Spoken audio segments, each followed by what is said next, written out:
Live with Bob Hanson, Tom Luchak, Sean O'Malley, Adam Fitzgerald, and Andy Van Meer.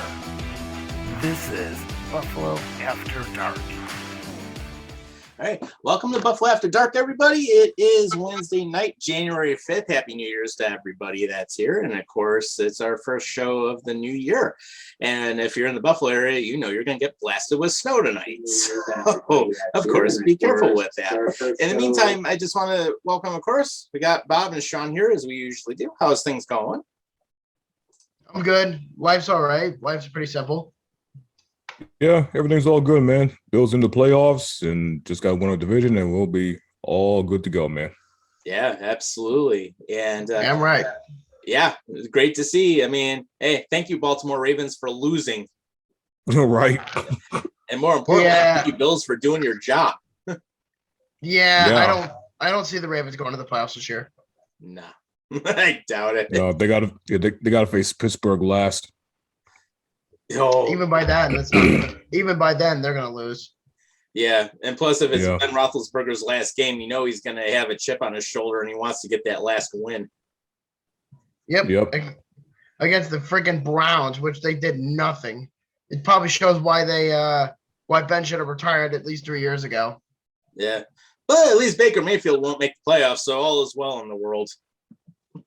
Oh, yeah. Oh, but anyways, if you guys want to jump in, you're more than welcome to. 929-205-6099 gets you on the air, and we'll be here until about 9 o'clock tonight. So let's jump right into it. The Bills have clinched their playoff spot, and thank you for doing so. I mean, of course, you had to give us a heart attack because you were losing by one of the Falcons at halftime.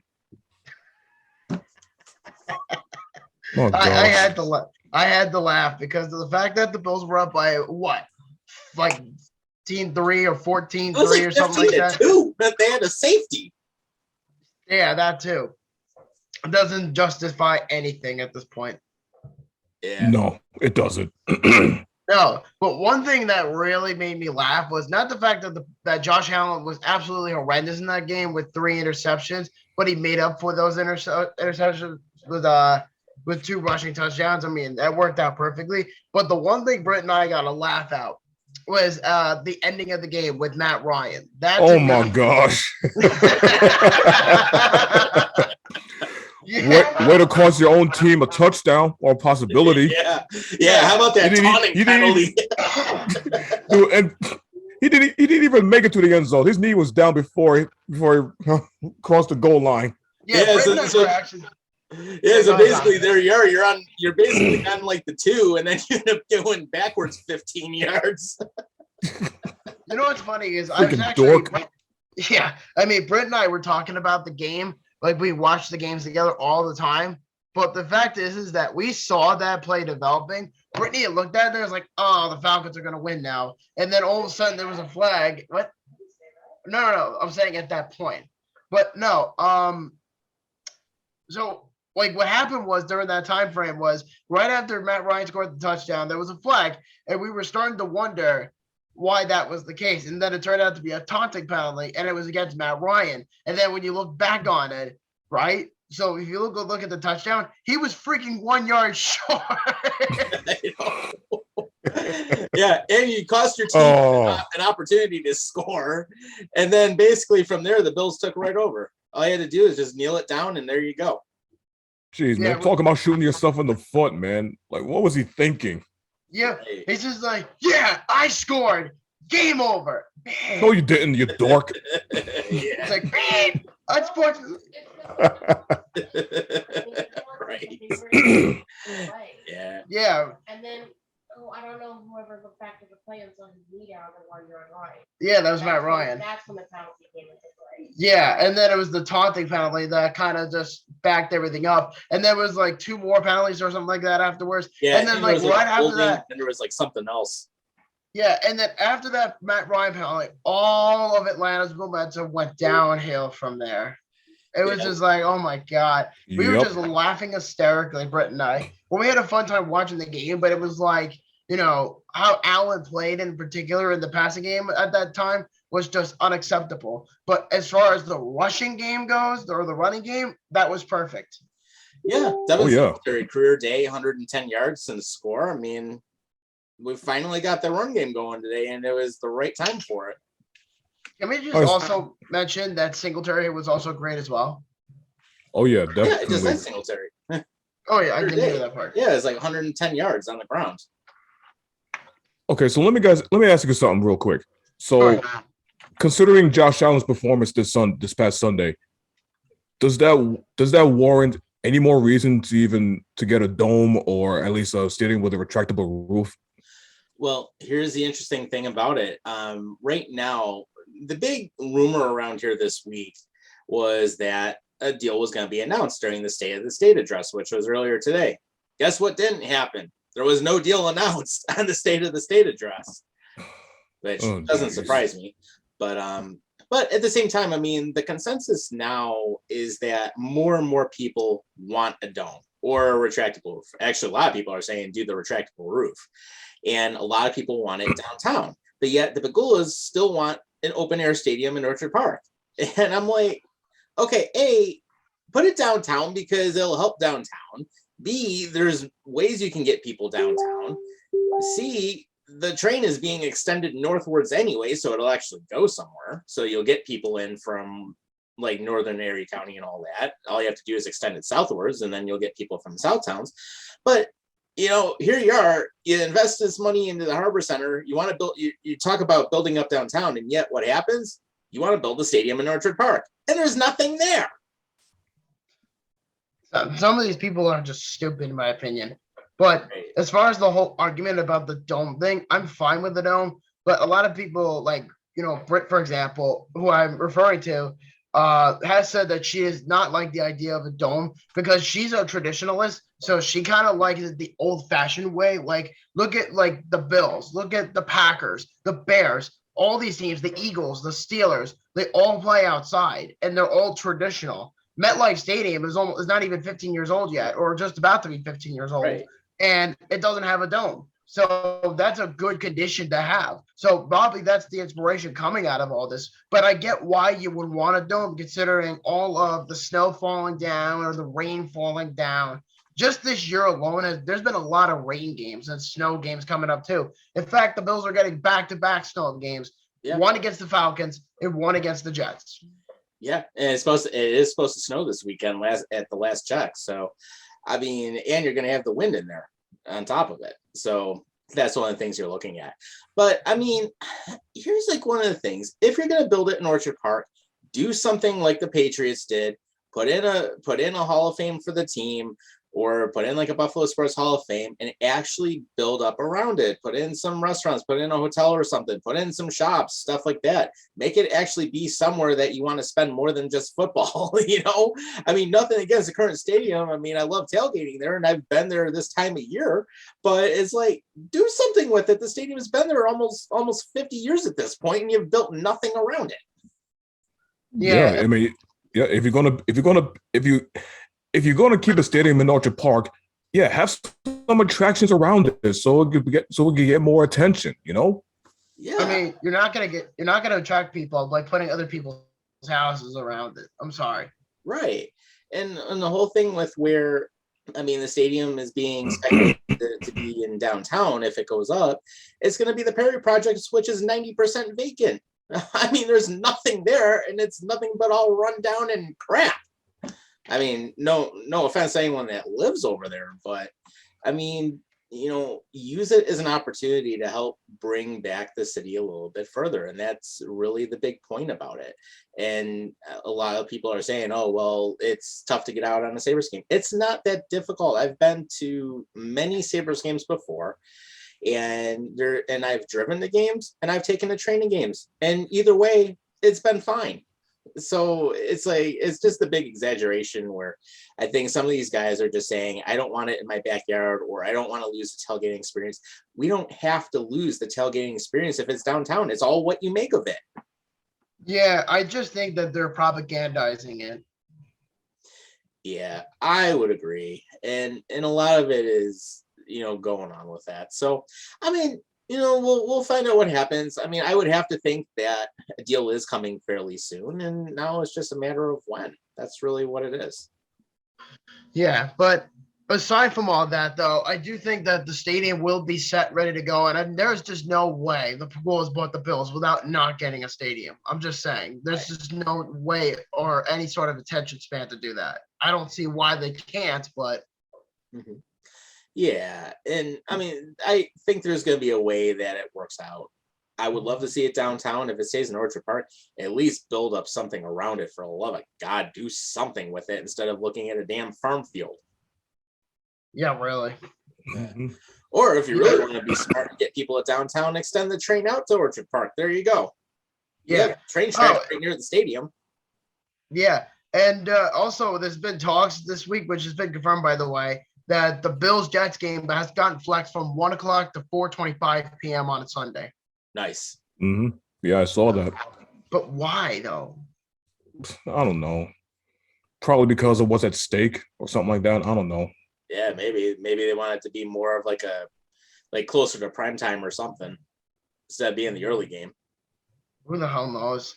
As Yeah. far as I'm concerned, that I just don't think that makes any sense. Unless they want to make it colder and more painful for the Jets, then I could see why they would do it. But any other reasoning behind it, I just don't see it.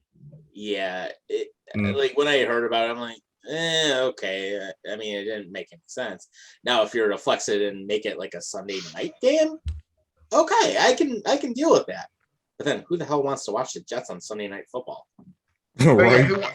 I have a better question. Who the hell? I have a better one. I have Who a wants to better watch one. a period? Exactly. You were just gonna take the word right out of my mouth. Who wants to watch the Jets anyway? Right. Yeah. I don't think anybody does right now, knowing how much of a dumpster fire that team is. The Jets are the NFL's redheaded stepchild. Let's just put it that way. Although it could be worse, at least they don't have Todd Bowles coaching them anymore. Oh God. So, No matter, or better yet, how about Adam Gase? oh, that's even worse. No. Oh yeah. The Jets, everything I don't even want to remember Adam Gase on that. the Jets touch just turns to shit. Yeah, exactly. Pretty much like anything Adam Gase does. I'm so glad I didn't turn Brett into a Jets fan. Yeah, you saved her a lot of painful memories on that. Absolutely. But what was I gonna say? So did you guys see the details about next year's schedule? So this is actually a good thing to bring up because I actually have not had a chance to really look at it yet. So I'm gonna watch what you're thinking here. All right. Sean, do you have the paper? I don't remember where I saw it from. I'm trying to see if I can bring it back up again. It's from Sal Capaccio. You shared it on your story. Oh, okay. But shoot, I don't know if I still have it though. Hang on, probably disappeared. If not, then I have it. Do I still have it? Nope, disappeared. Okay. Well, the answer to the question for Tom is this. According to Sal Capaccio, he said 14 of the Bills' 2022 opponents are already determined. So they're going to get all the home games. So they're getting the entire AFCs, which Patriots, Dolphins, Jets, etc. We already know that. But the opponents that outside of that, they're going to get the Packers, they're getting the Vikings, they're getting the Steelers, and they're getting the Browns. And they're also getting the Titans. Yeah. What was I going to say? And then for the AFC East again, and then in the road games, you have the Bears, the Lions, the Bengals, and the Ravens. And then they have a road game against the Chiefs, and they're going to play whoever wins the NFC West, which is between either the Cardinals or the Rams. It depends on who wins on Sunday. Interesting. Yeah. So what do you think of that, Tom? I mean, I just think it's a very interesting thing.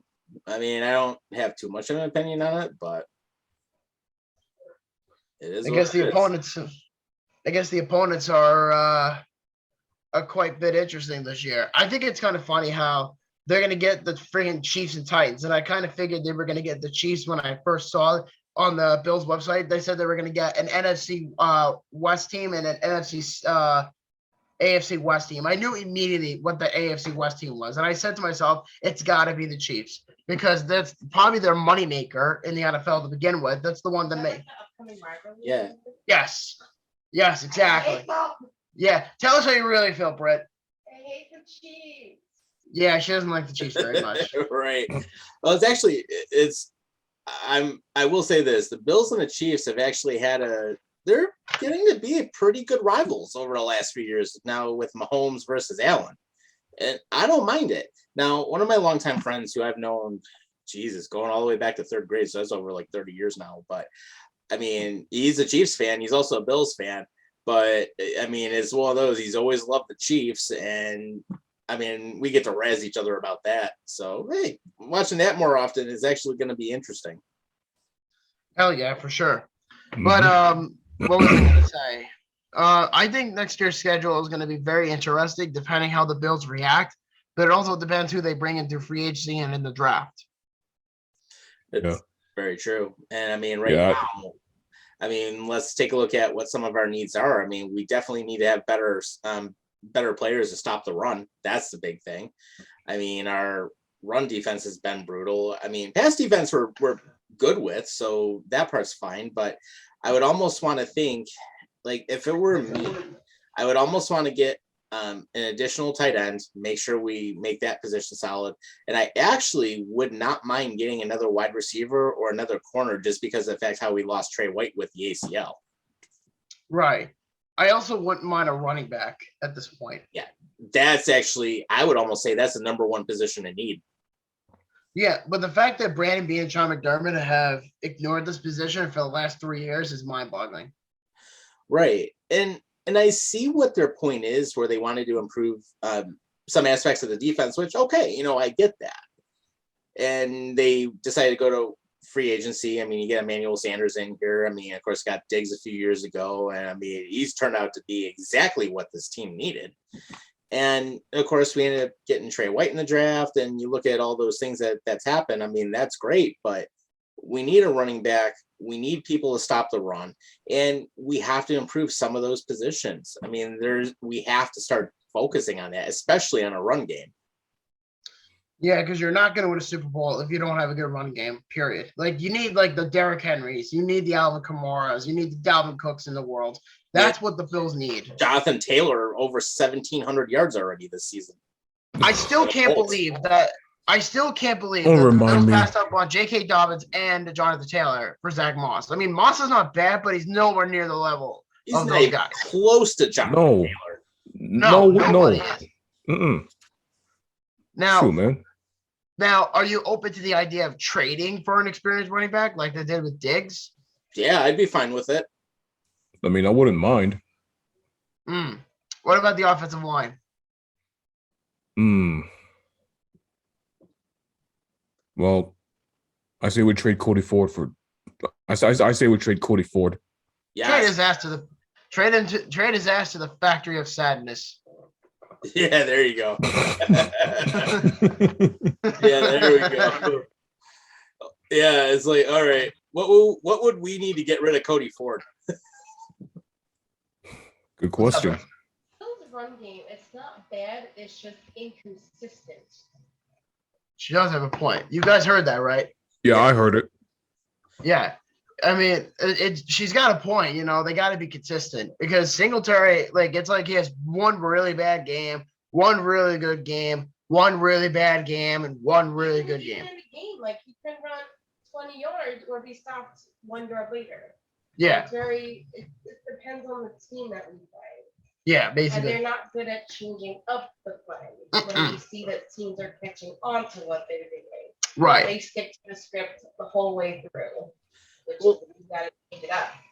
Yeah. As much as I love Josh Allen and his running ability, and he's a freaking tank, but at this point, you gotta give him some help on the run game. Right. You have to. Yeah, definitely. There's just so much the guy can do on his own, you know, and sooner or later. More run yards than half the players on the team. That's true. That should not happen. He's going to get hurt. He's going to get really hurt doing that, and that's going to be very detrimental. Well, that's the concern I have because, I mean, remember when Mike Vick came into the league and he ended up getting banged up for all that time before he got sent to prison?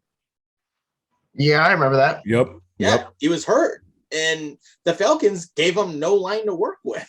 He basically had to do it all on his own, like Josh Allen, except for Josh Allen actually has 3/4 of a decent line. Yeah, but the difference between Josh Allen and Michael Vick is Michael Vick didn't have the strongest arm in the league. Exactly. And Josh Allen has arguably one of the 3 strongest arms you can get. The thing I love about Josh Allen is for opposing teams, he is impossible to read. Well, that's a huge. I don't think his team knows what he's going to do in a second. Now, I have an interesting question for all three of you. Do you honestly think that would you label Josh Allen at this point to be what's considered by many as generational? My take would be yes, with what we're seeing, and here's why. Even though we've had some running quarterbacks, I mean, Michael Vick was one that came out in the early 2000s, and he was basically like a prototype quarterback for that. But the problem that he ran into, as you mentioned, Vic didn't have the strongest arm, so he had to use his legs. And then you look at other quarterbacks that have been fairly similar. I mean, Vince Young tried to run the ball, and of course, he couldn't do anything. But at the same time, if you look at now what Josh Allen's doing, I mean, the fact that he can rip a run for 20 plus with no problem, or he can throw a football like when we had that nasty game against New England where Mac Jones only got 3 freaking passes all the damn game. Oh, God. Josh Allen still, in 50 plus mile an hour winds, Josh Allen still threw for 145 yards. That tells you something about his arm strength. So, absolutely. Yeah. So basically, not only are you combining like one of the strongest arms that's been in the game to this point, basically him being on like a Brett Favre level of arm strength, but you're also basically giving him the legs that he can run, kind of like a Jerome Bettis type player where he's like 237, which the bus was around that size. So you figure, okay, you've given him basically the legs, you've given him the arm. He's actually pretty good at reading defenses. So on top of that, and he can improv. I mean, look at the shovel passes he had against New England and look at some of the other plays he's done. He can. Yeah, I agree. It's not possible to read him. I would say, though, that Josh Allen to me is a combination. Like, it's like having the legs for Ben Roethlisberger or Cam Newton, but having the upper body strength for Brett Favre. Yeah. And that's a good problem to have, especially with the Bills, because when you go against your opponents, they're not going to know how to game plan for them necessarily. No, and that's time.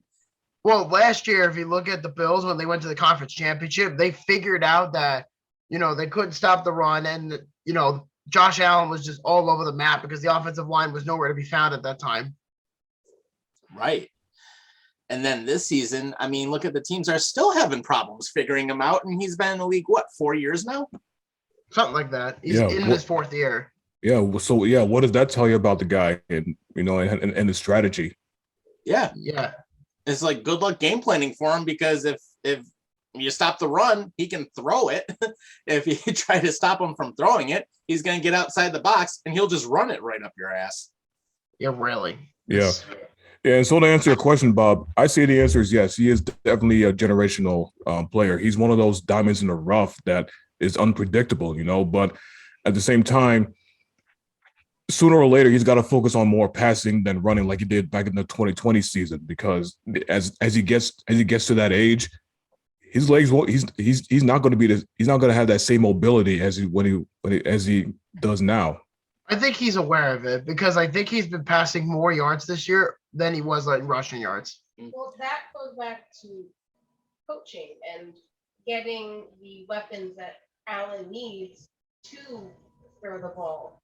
Because give props to McDermott, but last year for the last draft, he focused on defense, and they're about like 95% solid. They're good.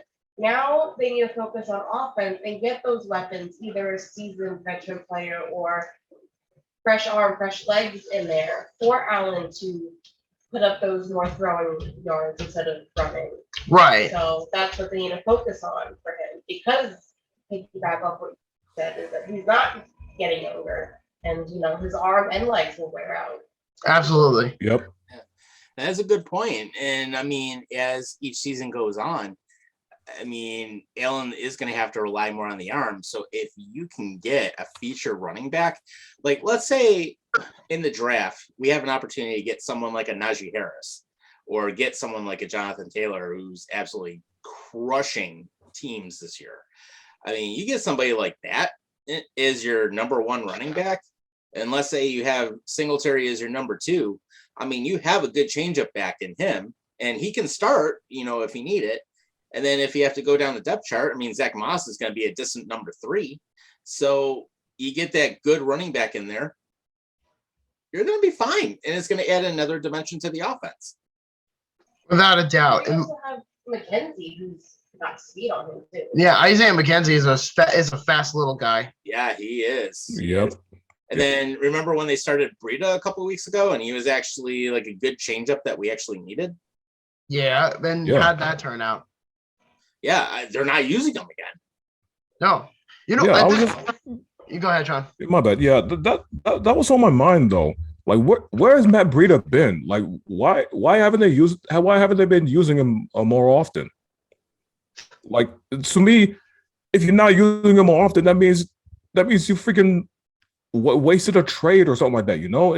To me, it doesn't make any sense. If you trade for a guy like Matt Breida, you got to have a reason. I mean, like, come on, man, put him in the game more often. Really? Yeah, and especially he was a feature back for the Miami Dolphins for a while. It's like, why not utilize him? I mean, you can always use some design plays for him.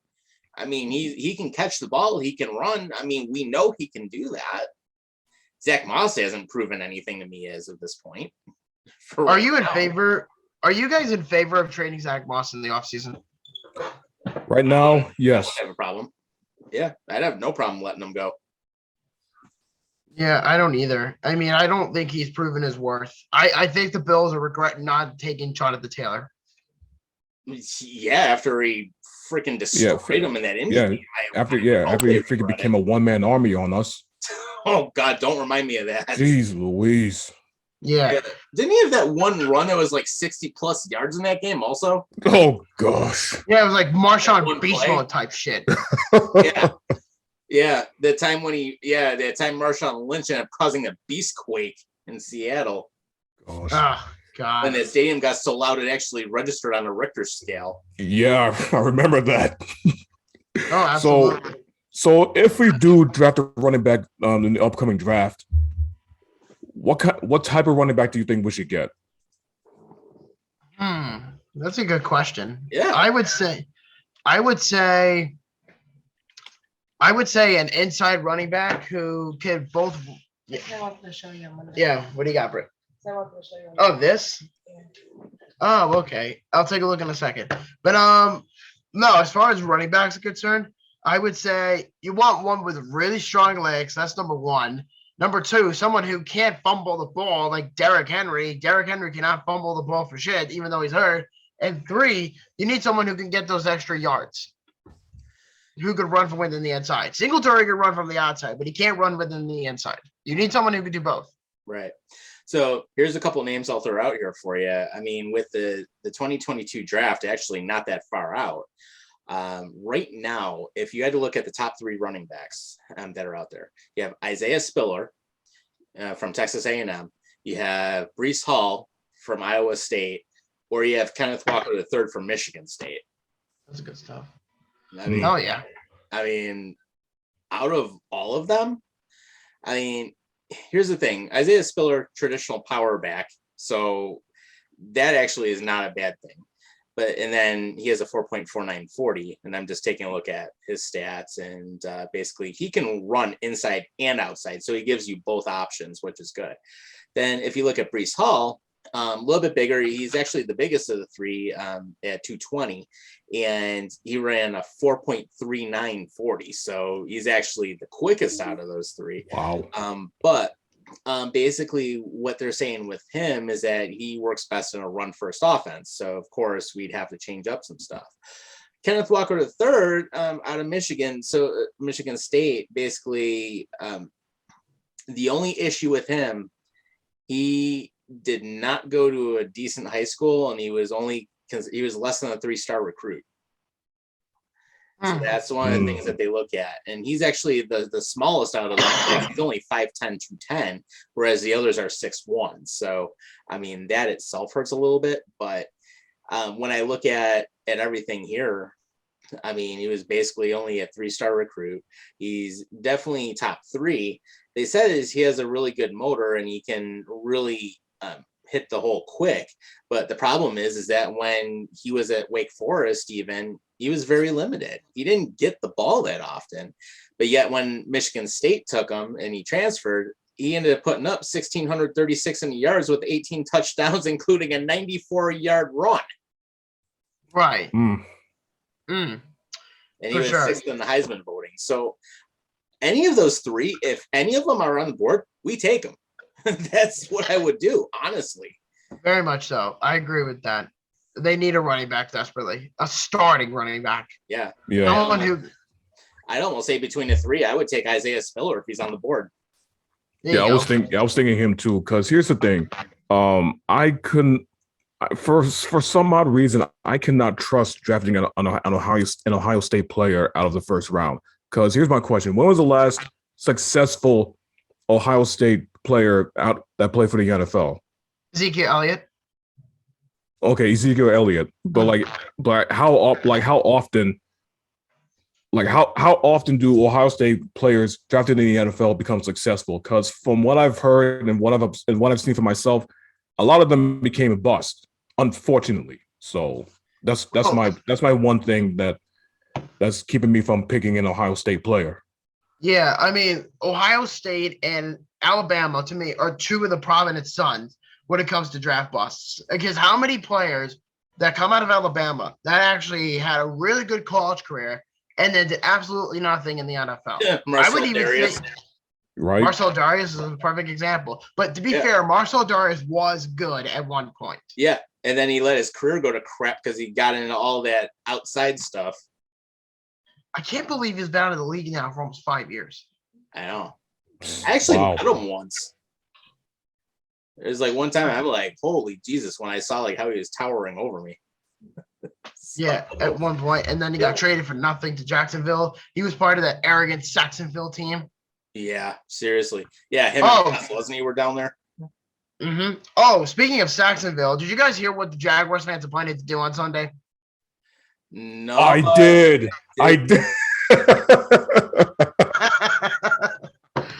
Oh, God. So what are they planning to do? We're going to tell you in a second. Wait. Oh, gosh. Wait a minute. You didn't hear about this, Tom? No, I didn't hear about what was going to happen. Oh, man. Oh, you're in for a treat. Oh, man. So this has a lot to do with both within on social media and at the game. Britt's going to laugh. I know she will. You ready to hear this?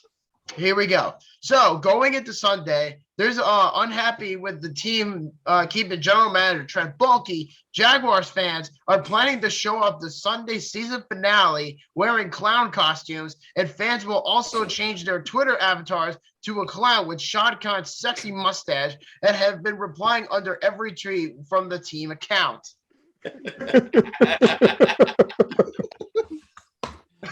Oh, nice. Oh my God. Wow. Oh man. Good job, imagine that. So imagine being so pissed off that you dress up like clowns and you also have a clown emoji with a mustache on it, and the reply to every comment with the Jaguars PR. It's supposed to be a message towards the organization to get rid of Shad Khan. And Trent Baalke. That's the most petty thing I've seen, but I'm here for it. It is, but at the same time, you can't really blame them. No. Remember when Trent Baalke was with the 49ers and he caused their absolute misery after Harbaugh decided to go? Oh, Christ. Yeah. But that's also happens when you have Jed York as the owner. Yeah, who is a complete idiot. He's a mega douche. Yeah. I'll say that for sure. Oh, God. Jacksonville. Man.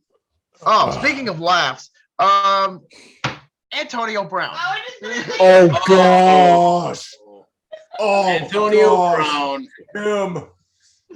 Oh when that happens, when he decided to throw his shoulder pads into the stands, stripped down to just wearing his pants and cleats, and then he gives the peace sign, it almost made me think, Bobby, when we did that video, you, Britt, and me in my Jeep, and we were talking about AB, it almost made me want to think, it's like, dude, do you still have that and you can re-upload that? Because just the way that we talked about AB was hilarious. I gotta check my my account and see if I still have it. But I remember that the three of us, Brent and I, were in the truck with you, and that was when we found out the Patriots cut Antonio Brown. Yeah, we were just laughing about it. Like, it's just so interesting. Yeah, it's like we were talking about freedom. Oh God. Good times. Oh man! You notice both times when AB ended up running off the field and getting cut, it was with Tom Brady. Yeah. Did you guys see the memes about AB according to Britt? I saw a few on Instagram. I've seen some, and they're pretty hilarious. That's what I saw was like a picture of some guy like bundled up, looking at his phone, and it said AB waiting for a ride back. And this one. Because security wouldn't do it. Right. This one. Yep. I definitely saw Oh that my one. gosh. Definitely saw that one. Wow. Or how about AB standing without his shirt on the field, holding up a poster about the Bills going to the playoffs? Oh yeah. It's funny. I saw that same meme, but I saw one a little differently. That his arms were like this, and in between it said "Let's go, Brandon" around it. Oh yeah. There was one that I saw that said, "Oh, admit it, everybody has at one point wanted to quit their job in the middle of their shift." Yo, I saw one. Put his hands up, like running across the end zone. Yeah. Yo, I saw a meme. I forgot if it was on Twitter or Instagram where what's his name? Who was that? Like, who was that cornerback that freaking quit on us in the first half? Vontae Davis. Vontae Davis. Yes. Right. Oh my gosh, dude! I saw that meme that said where Vontae Davis said, "I quit on my team in the first half," and Tony Brown was like, "Hold my beer." Yeah. But I think what both of those guys did, both Antonio Brown and Vontae Davis did, was really pity. But the reasoning behind all this was really whack. And I actually saved the tweets explaining why Antonio Brown did this. Yep. And the first one was saying, and I quote, that security has said that Antonio Brown ran out of the stadium shirtless into a police car to be escorted to a flight by himself out of town away from the Buccaneers. This was after he tore off his jersey during the game and threw his shirt into the stands, freaking the fuck out. And then Jay Glazer said that he tried to talk to Bruce Arians, who said he was trying to get AB to go into the game, and AB refused and tried again, and Brown refused, and Arians told him to get out. If he saw AB take his jersey off, he said, "Yeah, I did. Never seen anything like it in all my years." Oh God. Oh man. Some people said that some people claim that AB did it because he wasn't being paid his bonus until his contract, and the Bucs didn't want to pay him extra money for that reasoning. So I'm just standing there. I'm like, well, then why would you make a scene about it in front of hundreds of thousands of people? Yo, speaking of money, I heard they lost out on a $1 million bonus or something like that. Who, for AB? Yeah, there's like 1.15 or something like that, because that was one of the other things I heard, is that he was only a few catches away from getting to that bonus, and then apparently one of the rumors was that he was being purposely held out so the organization didn't have to pay him for it. But I mean, it almost makes no sense, because it's like, why would you hold him out when the team's going to the playoffs anyways? And on top of all that, it's a 1-year deal. Right. It's like you're not losing anything. Well, I could tell. Didn't he refuse to go in? Yeah, he Not did. that they wouldn't let him play, that he refused to go He in. refused to play for the. So he ruined his bonus for himself by Yeah. not wanting to play. Yeah, whole lot of money. Whole lot of Oh money. my God. Wait, you have to tell them about the tree video. Oh, wow. I wouldn't mind 1.15 million in a bonus. Trying to do a rap career and the lyrics was hard. Hey, Bert, are you talking about the AB rap? Oh my god, it was hysterical. Yeah, so Britt and I were watching a series of urinating tree videos about Antonio Brown, and one of the videos came up about his shitty rap career, and he was saying, whole lot of money, whole lot of money. And all of the people, who were all women, by the way, wore masks on their heads, and they're all sitting at a table as if it was a big galley table, like dinner. It looked like yeah. And the best part was the album name was No White Women in 2020. Oh, Jesus. Oh my gosh. Wow. Are you serious? No, No joke. this is no Oh, joke. This really happened. wow. Wow. I will say, Trevor Howard is watching us, so hey, call in if you want. He said the Colts will beat Jacksonville. Well, that's obvious. And then he said, "Can you guys rip on the Titan fans as much as possible?" I don't know what to say about the Titans. I don't know, man. But you know what, though? I will say is Mr. Big Chest is not happy with this bonus. Names himself that. Yeah. So then, actually, Trevor brings up an interesting comparison here. Mr. Big Chest. Yeah. So Trevor actually brings up an interesting comparison. I would have never thought about this, but he says straight up, AB has CTE. Well, that wouldn't surprise me. And he says, I was just thinking about that because there was some people thinking that the way he was acting was because of that hit he had from Vontaze Burfict. I mean, that could be a reason, but at the end of the day, man, that you still don't act that way, man. Like, for real. Yeah, AB. You go ahead, Tom. Yeah, it kind of reminds me, like, remember when Junior Seau was playing, and then he ended up he ended up eventually dying, but I mean, it turned out he had like really nasty CTE. Yeah, Junior said AB has been like that for as long as he's been in the league. Yeah, So he's always been like that. Yeah, he's been like he wasn't like that the first like 4 or 5 years that he's in the league, Right. but afterwards he became the biggest asshole in the NFL. Well, yeah, I mean, but I also think Tomlin just let him do whatever he wanted for all that time. Well, there was a lot more than just AB with Mike Tomlin. I mean, you also had Le'Veon Bell, who also had a shitty rap career. And then on top of all that, you had Ben Roethlisberger ready to go into the sunset recently with that last game in Pittsburgh. And then on top of all that, you had everybody else. I mean, Bud Dupree's gone. Who else did they have? Antonio Brown, Le'Veon Bell, Ben Roethlisberger. They had a lot of talent, but they had a huge ego problem because everybody thought that they were above everyone else. Right. Or even going back to when Ryan Shazier first started until he ended up getting that nasty spinal injury, which I'm glad he can walk after that whole thing. But I mean, he was an emerging player for him too.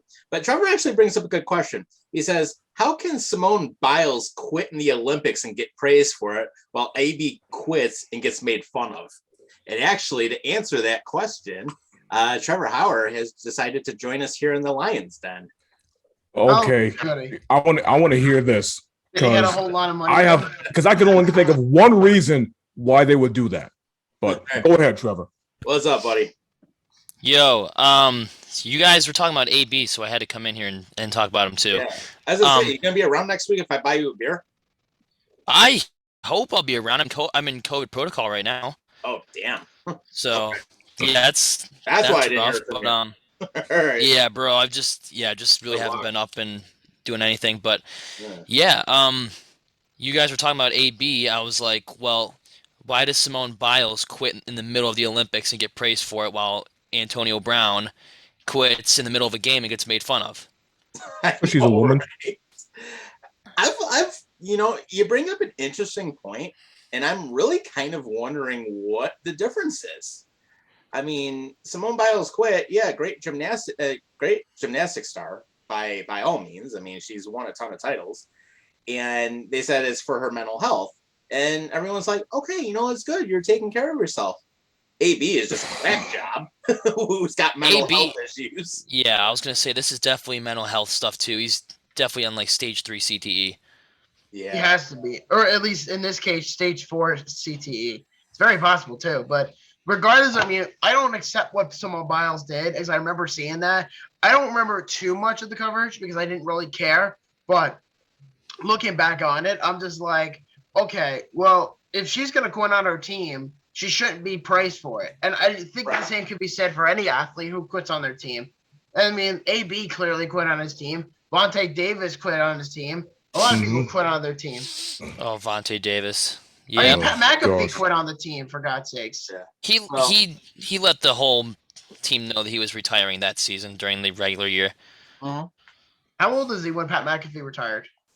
Late 20s or something, I think, like that. What? Really? Was he that young? I think so. I think he retired in 2016. Wow. Yeah. Holy crap. I think it was only maybe like 27, 28 or something. Yeah, he's 34 right now, so he retired when he was 28. Oh yeah, he is my age. I'm like a few months older than him. Wow. Okay. Yeah. I mean, and I will say, at least when Davis quit, at least he didn't make it the spectacle like AB did, where he was like, Right. He just said, "I'm not coming back out of the tunnel." Yeah, AB basically said, "Hold my beer." And at least you weren't like Andrew Luck and retire in the middle of a preseason game. Well, that was sad because the Colts ruined him. Yep, you can thank Big Sweaty Grigson for that and Chuck Pagano for ruining Andrew Luck. I think Andrew Luck deserved better, in my opinion. I loved watching Andrew Luck, but it was like the way the Colts treated him. It was just no. I don't blame him for retiring, to be honest. Right. Well, he didn't get him the help he needed on the line. I mean, that was the big problem. Andrew Luck was getting murdered every single damn game. And yet Luck was like Peyton Manning in a way where he threw his heart and soul into the team. And the Indianapolis staff never got Andrew Luck anybody. No. And still, even to this day, I don't think Andrew Luck wins a Super Bowl with this team. This team the Colts right now have 0 wide receiver depth outside of Michael Pittman Jr. 0. They have Jonathan Taylor. That's it. That's all they've got. They have Taylor, and they have some great players on defense that don't get recognized by the media. Right. Like, outside of Pittman, if you double up Michael Pittman, Wentz is going to play hero ball and turn it over nonstop. So, yeah, that's how you beat them. Right. Okay, so like back to the whole Simone Biles thing. Like the reason why a lot of people praise her quitting is because, in my opinion, I think it's society pressure. Some people were afraid to call it like it is. Mm-hmm. Otherwise they might get out of fear of getting vilified and calling them all these, get labeled every buzzword in the book. I think that's what I think. You think it's because she was a woman? Yeah. Exactly. Exactly. That was my reason too. Like that's the only logical reason, in my opinion. Which is actually, honestly, I don't think you're far off on that. Yeah. What were you gonna say, Bert? I don't remember. You don't remember? Well, this is what happens when you put identity politics in sports. You get this crap, and nobody's brave, and nobody has to stand up and call it exactly like it is. Yeah. What were we gonna say, Bert? I just going into what Sean said about society pressures. Mental health isn't as recognized in men as it is in women. And I think society puts more pressure on men to do things like sports and be active and all that, like dominance kind of thing. And then women, it's like, oh, you can't handle it. It's okay. You can quit. There's no repercussions. So that is just absolutely ridiculous, man. It's such a stereotype too, but it is. It is. Yeah, and I would say, in all fairness, I mean, Simone Biles, hopefully she gets the help she needs, and same thing. And I would say for AB, I mean, AB definitely needs help. Yeah, like as far as I'm concerned, he's done with the NFL. I don't see any team wanting to pick him up. Actually, you know what's funny? I actually read a report today saying the Cowboys are highly considering bringing him in. That's stupid. Oh my gosh, why? Does Jerry Jones want to have a heart attack or something? Well, here's the thing about Jerry Jones, and Jerry Jones loves doing this, and that is, I'm not even a Cowboys fan, but I've noticed this trend for like 5 years, and that is whenever someone gets in trouble or if something bad happens to these people, he always brings in the worst of these criminals. Look what happens to that player on the Cowboys who killed one of his teammates in a car accident. Jerry Jones brought him in. Look what happened with Greg Hardy. He brought in Greg Hardy, and he beat his woman. So, Is that like the rehab? yeah. What, the Cowboys? When does he bring in Henry Ruggs? Yeah, why does he do that too? Well, better yet, why don't you just have OJ Simpson come out of retirement? That would work. Right? Oh, Lord. Oh man. No, don't you remember? He was found not guilty somehow. Yeah. Somehow, some way. If Somehow. it doesn't fit, you must have quit. I And it wasn't did even, fit. It did fit. I wasn't even born yet when that happened. Oh, Lord. I Jeez. remember watching. Oh man. Oh, Watch true the story. video. I barely remember it. Oh, true story. Watch the video. Yeah. When the actual verdict day, it was like the actual verdict was live.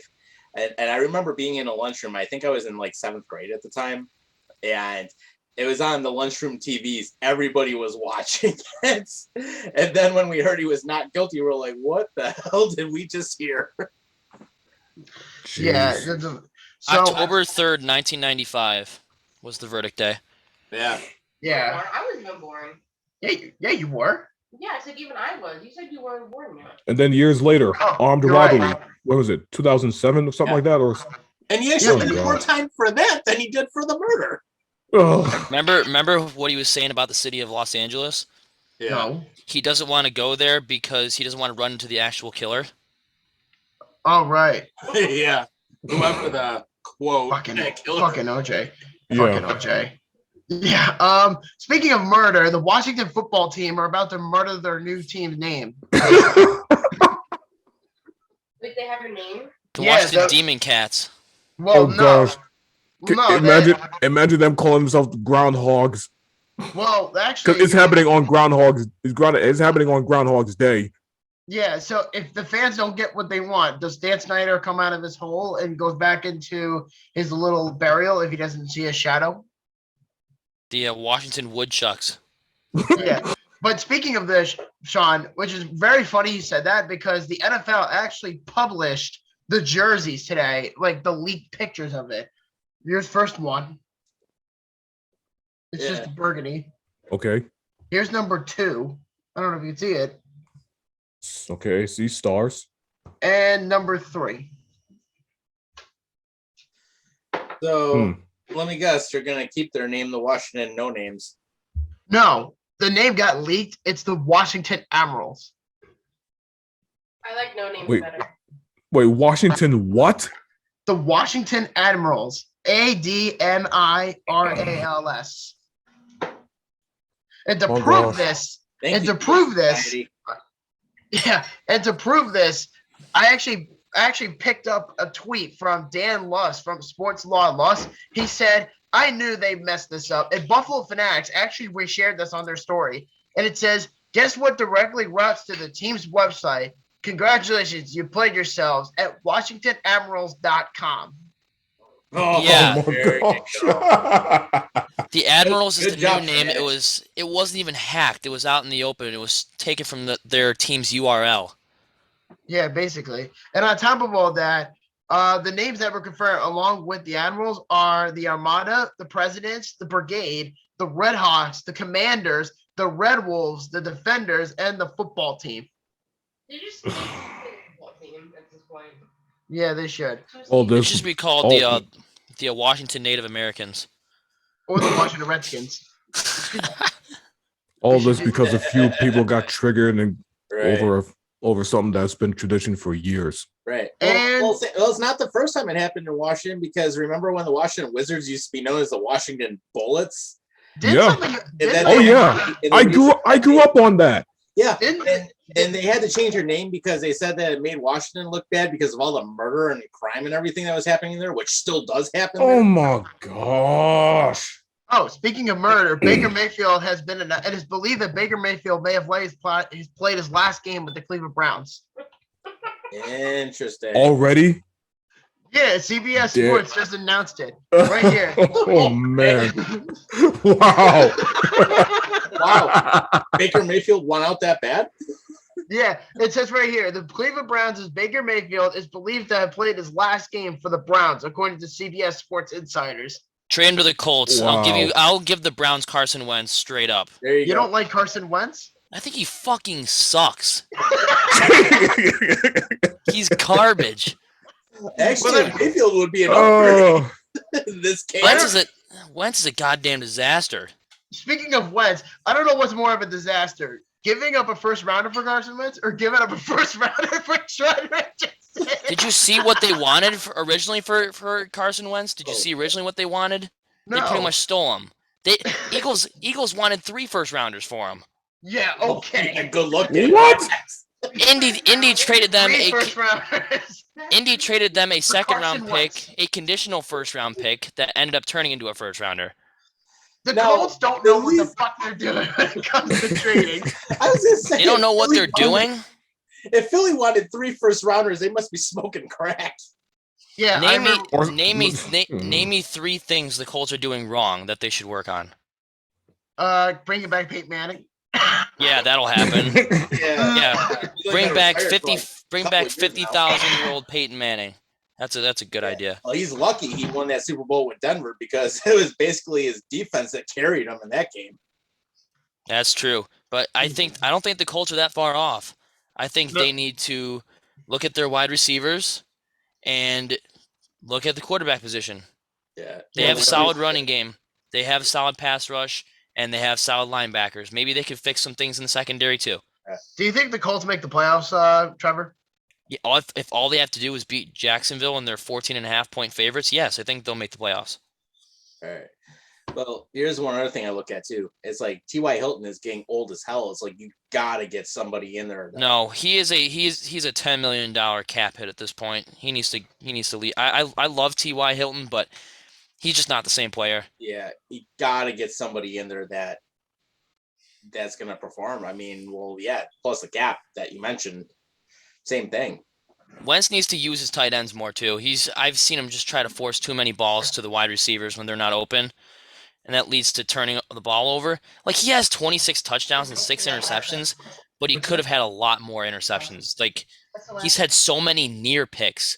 It's just scary whenever he holds on to the ball. Yeah. Good point.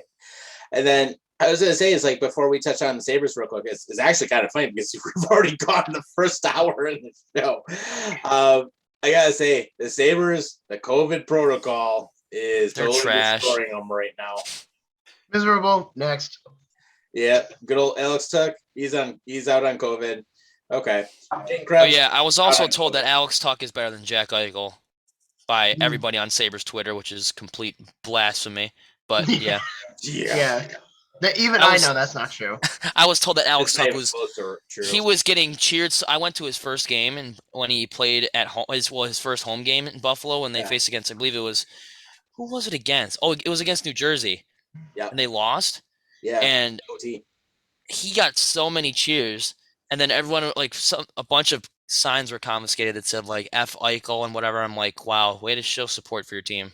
Hey, just like the time our sign was confiscated, it said fire Phil Housley, and then it actually happened less than 2 weeks later. That's great. Boo this man. Yeah, and Harrington hated Bobby for a while because he actually had the sign on his Twitter. Yeah, Fatso must have been triggered about something. Harrington's a goof. Yeah, Paul Hamilton, like same thing as like he blocked me on Twitter. Yeah. Paul Hamilton blocked me on Twitter because I told him that he hates Sam Reinhart, which is the absolute truth. Right. And he's like, he didn't even reply back to me, just blocked me. Yeah. I'm like, cool conversation, Fatso. Right. But yeah, Sabres are still not in good shape right now, so we haven't missed anything. I mean, with or without the COVID protocols, the team's a complete joke. Yeah. Well, it's going to be interesting now to see what the NHL does because with Ontario shutting everything down for 2 weeks again, it's like what's going to happen with some of these games. Right. And of course, 2022. Yep. And Alex Nylander got traded to the Penguins. Wow, that scrub loser. Good for him. Yeah. Nobody cares. You're a big bust. Bust all around. But You I know think what? Yeah, go ahead. I was about to say we're in the second year of the 15-day flatten the curve movement. Did you guys know that? Yep. Day number 300 and something or 600 something. So much for 15 days. Yep. 15 days to flatten it out, then you'll be right back to normal, go back to work. Yeah, so much for that. Over 1 year later. Yeah. Going on 2 years. Going on 2 years. Good gosh. Yeah. Yep. And I don't think there's any end in sight right now.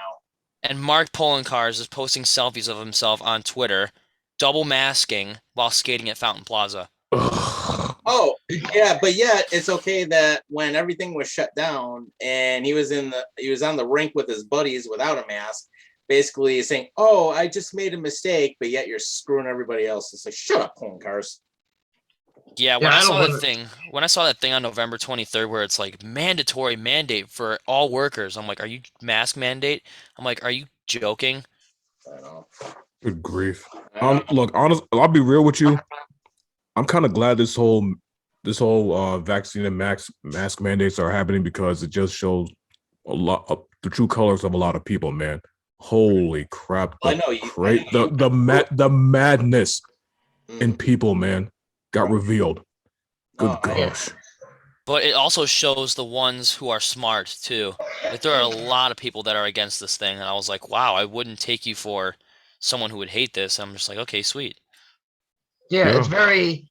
I think it's more outside of the political spectrum. I think nobody really wants a political argument, but I think it's like to the point where people should just agree and disagree. And if you're pro-vaccine and against mandates, that's one thing. Yeah, I am. I'll be civil about it. If they want to get the jab, let them get the jab. But it's got to be a choice, man. Don't freaking mandate it. Right, exactly. Let's hope Facebook. Yeah. Sorry, Tom. Go ahead. Yeah, it's like, whoever wants to get it, get it. I mean, if you don't want to get it, then don't get it. It really should be your choice. But don't restrict somebody's ability to work, and don't restrict somebody's ability to provide for their family, and don't tell them that they can't get unemployment because they don't get a shot. I mean, come on. It's like we all have the choice to do what we want to do for ourselves, and we know ourselves better than anyone knows ourselves. So yeah, it was great when they made me get the first dose in April and then the second dose in May, just for me to get COVID in January. Right. That's I was awesome. gonna say, with you and Fordoni now too. Now they're like forcing the booster on you too, right? Yep, I have to get the booster before I go back on the 22nd. It's a complete joke. Good luck, man. And of course, the mainstream media is not helping any. Of course, all their freaking fear mongering and making people paranoid and all that crap. Yeah, I'm not buying it at this point. Yeah. Let's hope Facebook doesn't take down this episode. So screw them if they do. Yeah. Right. Yeah, seriously. Hey, last I remember, there's a thing called the First Amendment, right? Well, there's the First Amendment. We all have the right to free speech. And guess what? This is the press. So basically, if you take down this episode, you violated all 4 of our civil rights just right now. Yep. They don't care. Actually, all 5 of us. Yeah, of course they don't care. They're a private company. Yeah. Technically, they can do whatever they want, but still. No. Yeah. I think this would be a good note to end up on the show. You know what I mean? I think this was a good time to stop because at this point, there's a lot to go overbound about. You know what I mean? Yeah. I'm going to end it on a fun fact. So this year in 2022, February 22nd is on a Tuesday. So it's going to be Tuesday 2/22/222222. Nice. Yeah. So we're going to watch the Washington No Names murder their entire fan base. And we're also going to watch another groundhog die by Bill de Blasio. Oh, never mind. He's not there anymore. Or we're going to watch someone just as bad as he is in there. Or we're going to watch Carson Wentz throw 2 interceptions against the Jaguars. Could do that too. That actually has a legit chance of possibly happening. No doubt, because, there's a huge asterisk from the last time they played there. Like, they haven't won in Jacksonville since 2014, which is a huge fun fact. But 2015, Hasselbeck was playing. 2016, they didn't even play in Jacksonville. That was a London game. 2017 was Brissett. 2018 was Lux when he just came back. 2019 was Brissett, and 2020 was Old Man Rivers. So we're gonna see if they can truly go down there and beat Jacksonville. Well, wait a minute. So, Trevor, you're telling me since 2014, the Jaguars have always beaten the Colts in Jacksonville? In Jacksonville. Jesus, your season is fucked. No, it's not. No, it's not. Yes. Because none of those games ever had win you're in playoff scenarios attached to them. And half of those games you had incompetent quarterbacks playing in them. So, not saying like Rivers is incompetent, but that was his first game with the team.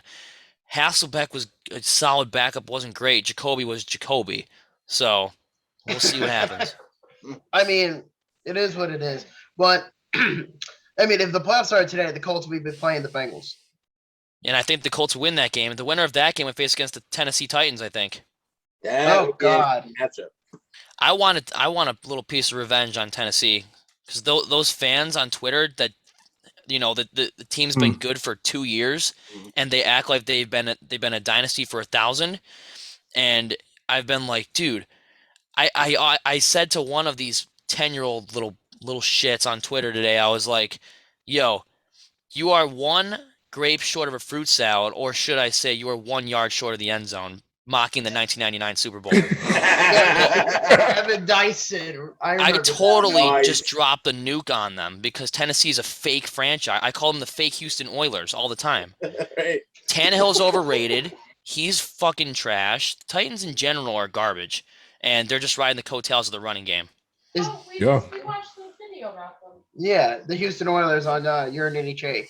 Moving Yeah, from Houston slash Tennessee Oilers slash Tennessee Titties. the Memphis Oilers.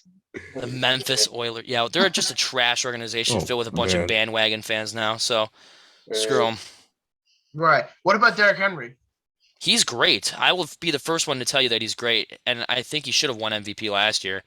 But I'm gonna say this. I swear to God, if they rig it for him this year, even though he missed half the season with a foot injury, the NFL MVP is a fake award now.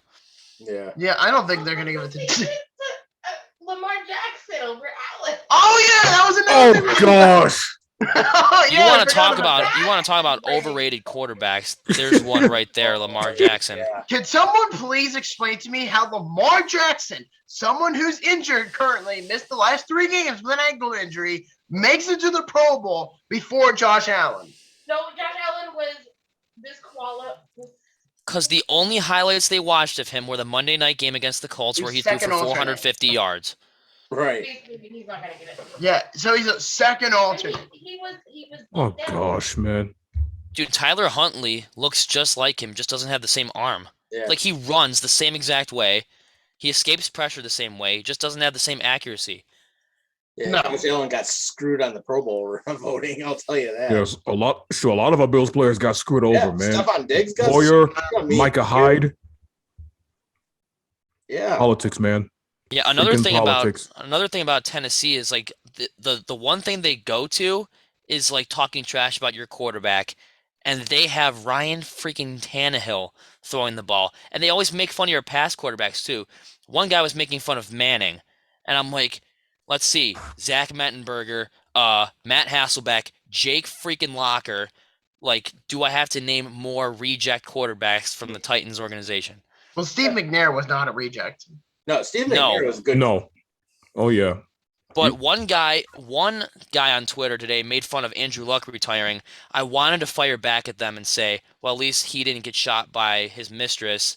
But I feel like I'd be pulling that, like, too far with the whole McNair thing. Oh, yeah. Yeah. So I want to stay away from that because I know that Twitter would be like, oh my God, you mentioned something about a gun. You can't say that. We're going to throw you off. Oh, especially Good old woke Twitter. CEO is like even worse than the old Twitter CEO who was high half the time. Good gosh. I don't know why I'm still on the platform. I'm only on there just to rip on Titan fans. So I'm only on there Pretty just to get information about, like, hockey and football. Right. Yeah, so I think that's about it this week as far as news to cover. Yeah. Well, I would say this, one of the things that we can wrap up on first, everyone in Buffalo, be smart tomorrow. Yeah, we're going to get about 18 inches of snow. It's not unheard of. So just be easy about it and do what you got to do. Number 2, pray to the football gods that we can get Isaiah Spiller in the draft. Well, we'll find out come April. Pray to the gods that the Colts in these next couple years can draft Marvin Harrison Jr. out of Ohio State. There you go. There should be like a grandfather rule. I would love that. So the Colts in 2028 would lift the Lombardi Trophy with Arch Manning passing it to Marvin Harrison Jr. There we go. I gotta say, Trevor thinks very highly about that. Yeah. That'd be great. Yeah. I think so. We gotta get you on here more often, man. You always have a lot of fun stuff to talk about. All I'm saying is, could you imagine Luck with Taylor right now? Oh my God, the Colts would be unstoppable. Oh my gosh. Luck would actually have a running game for the first time in his career if he would have stayed in. I know. It's sad because his best running back in his tenure was Marlon Mack, a rookie. Wait. You guys want to hear something really interesting? Antonio Brown's lawyer just went on a rant on Twitter. And his first headline was, Antonio Brown never faked an injury in his life. It is incredible that people are pushing false rumors that what happened on Sunday was the result of mental health issues and not a well-known ankle injury. Mental health is important, but so is basic dignity. Why would they embark on a campaign of false concealment to avoid responsibility for ignoring the risk of serious injury for the sake of winning a game? Antonio has reflected on this for days and prepared a heartfelt statement that he will release on very, very soon. Oh my gosh, man. Give me a break. First off, how many people even brought up the ankle injury? Nobody. Exactly. So what's that got to do with anything? What's that got to do with him walking off the game like the way he did? And the lawyer he's never heard of CTE, clearly. Right. It's not about mental health. Well, except all of it is, you moron. Right. Here's like the way I would break it down. A, the lawyer got paid to say that. B, AB must be smoking something to be paying his lawyer how much to say that. C, his lawyer is the one that prepared the statement that's going to come out because it sure as hell ain't going to sound like AB. And fourth, we know AB's a whack job anyways. Yeah, and I have one more piece of news, which I actually forgot this actually existed. You're going to laugh at this. Brett is going to laugh at this. You ready? So, according to Darren Heitner on Twitter, Antonio Brown signs with the Colts. Is that what you're going to say? No. A lawsuit has been filed against both the Giants and the Jets on the basis that NFL fans have been damaged by the use of New York, even though the team plays in New Jersey. A lawyer actually drafted and signed his name on this complaint. Oh my God. I saw that on Trainwreck Sports IG page. That makes so much sense, though. I'm like, is this real? Who does that? Who says, I'm going to file a lawsuit because you play in New Jersey? Like, what grounds would he have to file a lawsuit on that? Is that like a... how? I can't believe that's real. NFL on Fox just posted something on Instagram. This is Antonio Brown's statement. It's like 6 paragraphs long. I'm not reading the whole thing, but I have to read this after we get off. Go ahead. It's actually Antonio Brown's statement. It's like 6 paragraphs long. I don't think I should read this. Well, I can read the first one. Go ahead. First of all, I'd like to express my gratitude to the Bucs, fans, and my teammates. The Bucs helped me return to productive football after I had difficulties that could have ended my career. We worked together to resolve these difficulties, and I will always appreciate that. Being a part of a Super Bowl champion team and a Super Bowl contender is a dream come true. He's like, I made mistakes, but I'm working on myself, and I have positive influences around me. Yeah, this is just a bunch of word vomit. I'm not reading this garbage. Yeah. And one comment he threw in there was, they threw me out like an animal, and I refused to wear their brand on my body, so I took my jersey off. Yeah. He has problems. It's all CTE. He doesn't know what he's doing. I got to be real with you.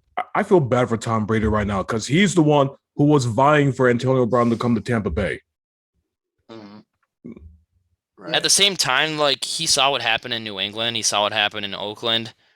It is a little bit on Tom for being like, yo, bring this kind of goofy guy back here. But, I mean, he won a Super Bowl with him. So yeah. that's something. Oh, and Mr. Big Chest even said that the Buccaneer staff injected him with a quote powerful and sometimes dangerous painkiller before Sunday's game that the NFLPA has warned against to use it. All right, they need to look into that if that's even true. It just sounds like AB spewing nonsense. Yep. Oh, so then he goes into another part. So the trigger was someone telling me that I'm not allowed to feel pain. I acknowledge my past, but my past does not make me a second-class citizen. My past does not forfeit my right to be heard when I am in pain.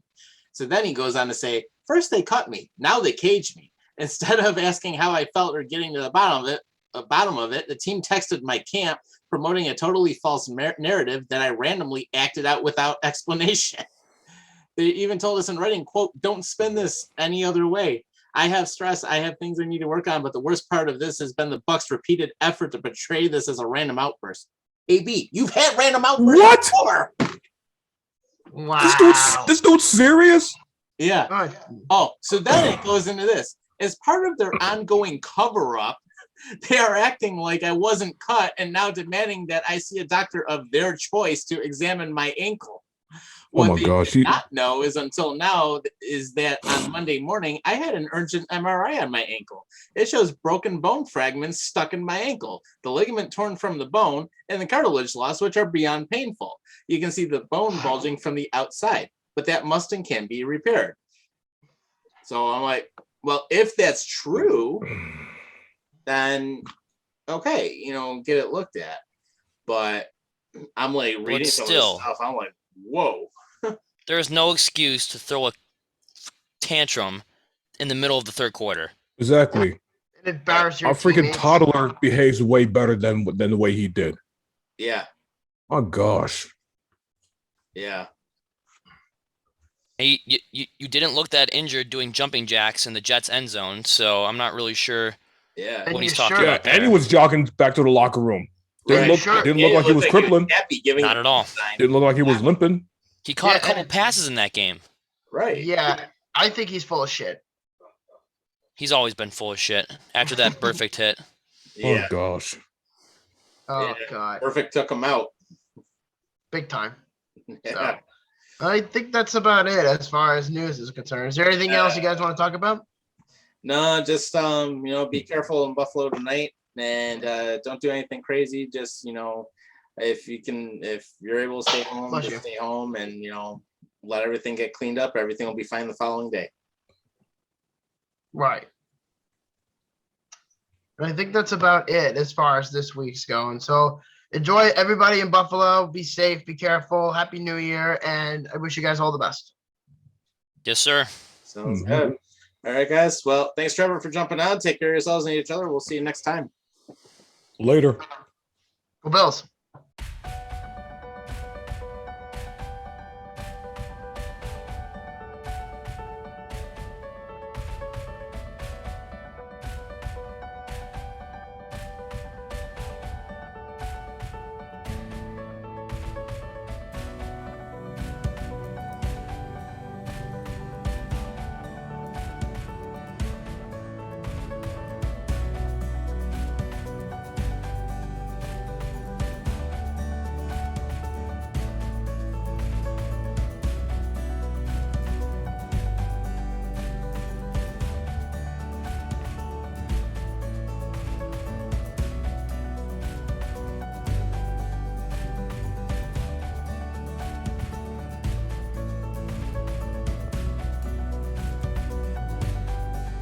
Buffalo After Dark is an H&H Studio production and distributed by Horns and Hooves Entertainment.